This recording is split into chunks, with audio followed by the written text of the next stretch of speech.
All right, so today we're going to work on solving quadratic equations. Today we're going to focus on factoring. We'll learn another technique in our next lesson, but for today we're just going to be factoring. Now, what's really important for factoring, something that we always want to remember, is that you always want to get one side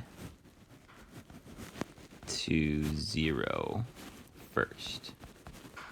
Okay, so we can kind of see here on these first 4 questions that you can see one side of the equal sign is already 0, so that's kind of already taken care of. But we are going to be seeing some coming up on the bottom of this page and the next page where it's not taken care of. So, all right, so we got one side to 0. So now what we're going to do is we're going to go ahead and factor. So this should be review, and then there's kind of one extra step after that. So we have our A is 1 on number 1 here. There's no number in front there. B is -1 and C is -42. So remember, we're going to do our X thing, and we got A times C up top. So that's just going to be -42. On bottom, we have -1, which is B. Write that a little more neatly here, -42. Okay, so now we need to think of two numbers that multiply to -42 and add to -1. So when I think of 42, let's see, what do we got here? We have 2 times 21. That doesn't work. It does divide by 3. It's 3 and 14. That doesn't work. It doesn't divide by 4 or 5, but I could do 6 times 7. Okay, so that should work. So I'm going to do 6 and -7, so that'll add to a -1 and multiply to a -42. Okay, so then remember that's how we split up this middle term using these numbers in here. So I'm going to do 6r and -7r. And then I'll just bring down this one as -42, bring down this one as r squared. And then we'll use our grouping technique. So I'm going to group these together and those together. So the first group I can take out an r, which leaves me with r plus 6.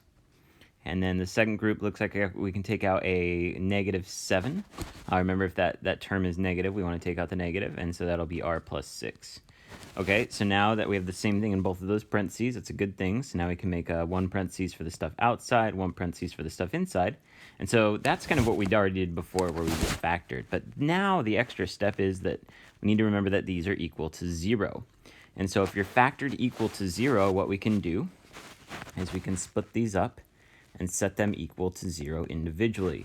You're actually not allowed to do that with any other number, only if you're equal to 0. So I'm going to add the 7 over here. So I would say r equals 7, and I'm going to subtract the 6 over here, and let's see, r equals -6. So these are my two solutions then. So these are r values now, and if I were to go back in here and actually plug 7 in here, do 7 squared minus 7 minus 42, it would equal 0. And the same for -6. If I plug that in for both of those r's, it would come out to 0. So that's what we're solving for there. All right, so then on to number 2 here. So for this one, we're just going to factor again. So we're going to do a times c up top. So it looks like we have a is 1 again. So a times c would be 64, 1 times 64. And then b would be -16. And so we got to think of two numbers that multiply to 64 and add to -16. I actually think in this case, it would be just -8 and -8. So that's good. So we can split this up as to -8n and -8n.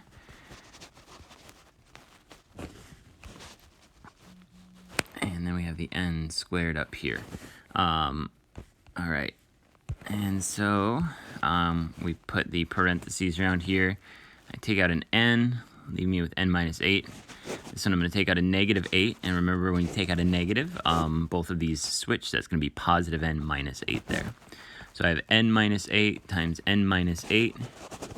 Now, most of the time we're going to write this as n minus 8 squared whenever we have the same thing twice. And remember, now we have that extra step where we need to say that this equals 0. Now, in this case, we actually are not going to get 2 answers. We're only going to get 1 answer. And so I'm just going to, because it's just the same parentheses twice, so I'm just going to say n minus 8 equals 0. We'll add the 8 over, and so n equals +8. So anytime that happens where you get the same parentheses twice and it turns into a squared here, you're just going to get one answer. On most of these, you're going to be getting two answers like we did on number 1. But it does happen sometimes like this. All right, next up we got number 3 here. Now 3 is kind of interesting here because the thing I noticed on number 3 is we have no C value. There's no kind of number out back without the variable. And I'm going to tell you that when that happens, you're just going to be doing a GCF only. So remember GCF, we did this before. It's kind of where you just look at this like it's just one group and you think like, what could I pull out of that one group? And you can see that both of these have a V in common. They have the variable in common. So I'm going to take that out front, which would leave me with V plus 4 inside. And that's going to be equal to 0 again.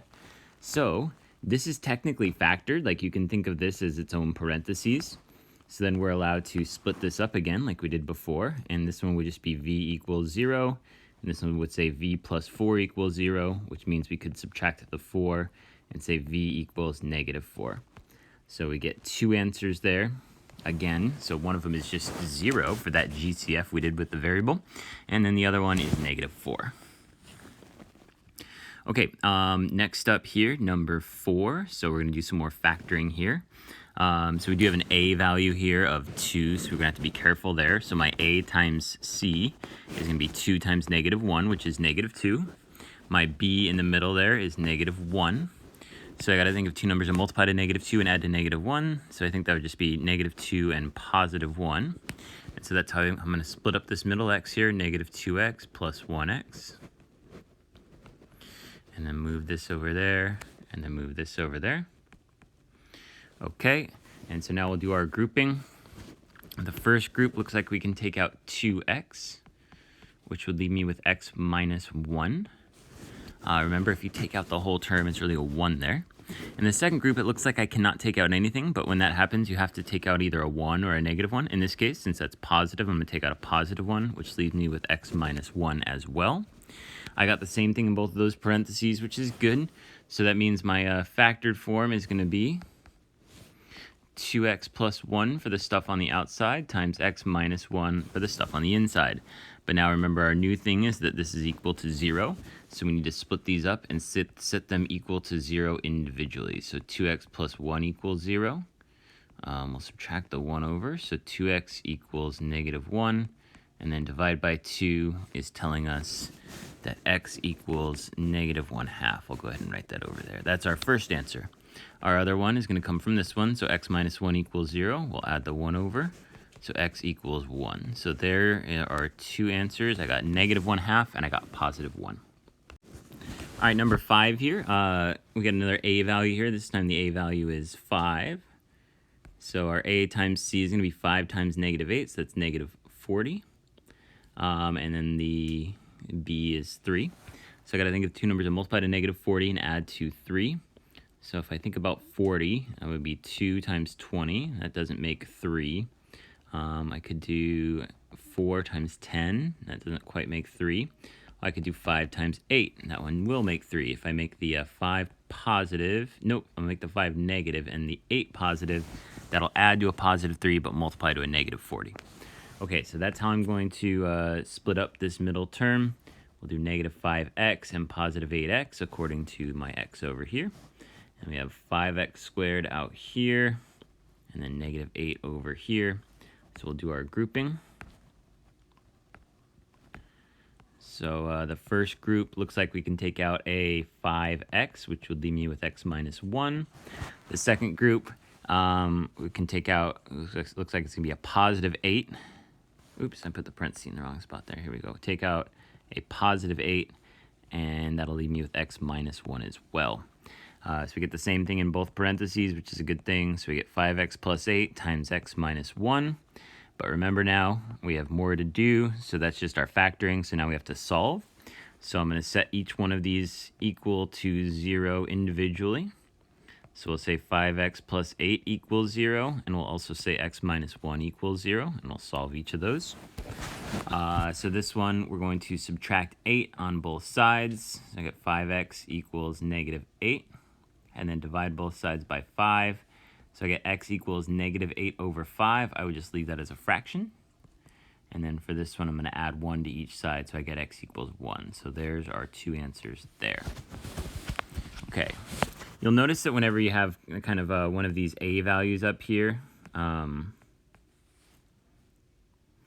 like 5, like we do in this case, at least one of your answers will be a fraction. We saw that on the previous one too. Sometimes they're both a fraction, sometimes it's just one. Okay, so now let's move on to number 6. So number 6 and 7, and we're going to do on the next page, number 7. These ones, they did not set one side to 0 to start with. So that's got to be our first step here. So my first step, I'm going to add the 4x over to the left side. So that's how we get one side to 0, because these cancel out. And then on this side, I get 5x squared plus 4x. So you always want to make sure you get one side to 0 there. You're going to add or subtract everything to one side. I usually like moving everything to the left. Is my personal preference. Okay, now on this one you see, again, we have no c here. There's no kind of regular number. And so whenever that happens, like we saw earlier, you're going to GCF, like we saw on number 3. So in this case, I'm just going to take out an x, and that would leave me with 5x plus 4 on the inside, if you think of that as just one group there. And so then we can split this up and set them equal to 0. So we can, x equals 0 for that one. That's the easy one. And then 5x plus 4 equals 0. We would just subtract the 4 over. And then we would divide by 5. So x equals negative 4 over 5. So once again there we got 2 answers. We got 0 and we have negative 4 over 5. All right, one more here we'll do today, and that'll be number 7. So number 7, once again, we see that they didn't put one side to 0 here, so we need to do that. So I'm going to add the 13k, and I'm actually also going to add the 6 over to this side. So we're going to move everything to the left. So these are going to cancel out. I have 0 on my right-hand side. My left-hand side, none of those are like terms, so none of them combine. I'm just going to list them all out. However, do make sure you list them in kind of order. So we have the k squared first, and then we have the regular k, and then we have just the number. Okay, so this one we do have our c value, so we're going to have to multiply a times c on top of our x thing here and put the b on bottom. So 7 times 6 then is 42. And I think for 42 here we can do 6 and 7. Let me double check this. 6 times 7 is 42. Yes, 6 plus 7 is 13. That does work. Okay, so we can split up our middle term there. We can do 6k and 7k. Remember, the order on that doesn't matter. It should work if you do it the other way as well. We'll move down our plus 6 over here and our 7k squared. All right, and now we'll use our groups. So group these guys and group those guys. Looks like the first group I can just take out a k, which will leave me with 7k plus 6. The second group, it looks like there's nothing to take out. Remember, when that happens, you need to take out a 1 or a negative 1. In this case, since it's positive, it's going to be a positive 1. And that'll be 7k plus 6 in there as well. So then our factored form, which I'll go ahead and write up here, is going to be k plus 1 for the stuff on the outside, and then 7k plus 6 for the stuff on the inside, and that'll be equal to 0. So now I have the last step here, which is to solve it. And so I get k equals negative 1 is one of my answers. And then this one will probably be a fraction. So I get 7k equals negative 6. And so k equals negative 6 over 7. All right, that's all we got for today's lesson. Check back in tomorrow.